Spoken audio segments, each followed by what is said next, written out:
तो बच्चों का पता बताकर उन्हें दे देता है और फिर उन बच्चों को खूब परेशान किया जाता है, उन्हें बहुत प्रताड़ित किया जाता है।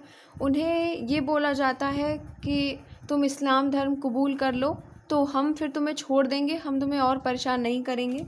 लेकिन वो उसकी एक नहीं सुनते हैं और उनको ऐसा कहा जाता है कि ज़िंदा ही उनको दीवार में चुनवा दिया गया था, जिसकी वजह से उनकी डेथ हो गई थी, वो मर गए थे।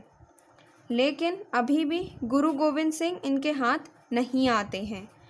औरंगज़ेब ने इनवाइट किया गुरु गोविंद सिंह को दक्षिण में, क्योंकि औरंगज़ेब वैसे भी बहुत ही मतलब योजनाएं बना रहा था कि और कैसे मैं गुरु गोविंद सिंह जी को करता हूँ ये वो। लेकिन औरंगज़ेब को राजपूतों से भी प्रॉब्लम हो गई। जब वो बूढ़ा हो गया था तो उसे बहुत प्रॉब्लम हो रही थी, राजपूतों से भी प्रॉब्लम हो रही थी और उसकी नेबरिंग जो नेबरिंग जो रूलर्स थे वो भी उनसे बहुत परेशान कर रहे थे। तो इसलिए उसने सोचा कि अब सिख के साथ दुश्मनी छोड़ देते हैं। इसलिए गुरु गोविंद सिंह जी को उसने दक्षिण में इनवाइट किया।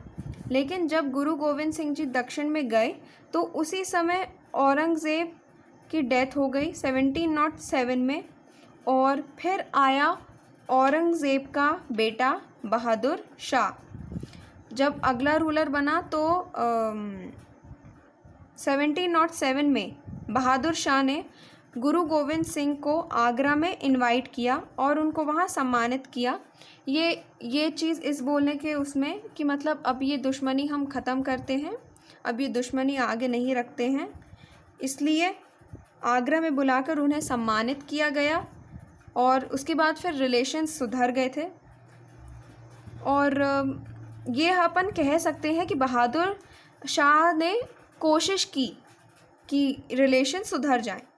लेकिन 1708 में किसी अफ़गान रूलर ने गुरु गोविंद सिंह को चाकू मार के उनको मतलब मार दिया था। और फिर उनकी अब इसके बाद फिर उनका कोई भी बच्चा नहीं बचा था, उनके चारों बेटों को मार दिया था और अकेले फिर वही बचे थे और उनको भी मतलब चाकू मार के उनकी मतलब हत्या कर दी गई थी। तो इसलिए जब कोई नहीं बचा था तो सारे सिखों ने ये डिसाइड किया कि उनकी जो ग्रंथ है, उनकी जो होली बुक है, जो ग्रंथ है उनकी गुरु ग्रंथ साहिब, ये इसको हम गुरु बनाएंगे और अब हम इसको ही फॉलो करेंगे। तो उसी के बाद से फिर कोई सिख गुरु, इन 10 गुरुज़ के बाद कोई भी सिख गुरु नहीं आया और गुरु ग्रंथ साहिब को ही उन्होंने अपना अगला गुरु बता दिया। इसके बाद भी मुग़ल और जो सिख रिलेशंस थे इसके बाद अच्छे भी रहे और बुरे भी रहे। बहुत रूलर्स आए थे जिन्होंने कोशिश की और इसके बाद फिर उनके रिलेशंस अच्छे हो गए थे। तो ये इनके रिलेशंस थे। I hope I could satisfy you with my presentation and thank you so much.